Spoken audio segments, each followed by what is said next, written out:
ای وروره زه ستا ګاونډي یم او د څنګ کې کور کې اوسېږم 3 ورځې نه مې تشه نه دی خوړلی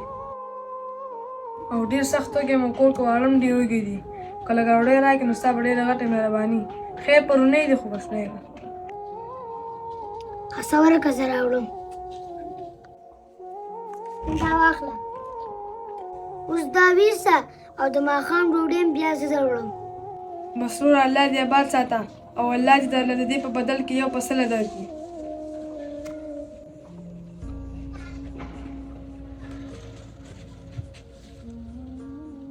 ولې حسینه ولې خفه شوې مړه خفه په دې شومه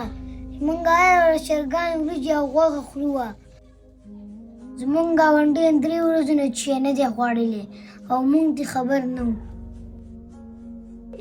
دا څومره د افسوس خبره ده مونږ له پکار دي چې مونږ هر وخت ګاونډیو نه ځان خبر ساتو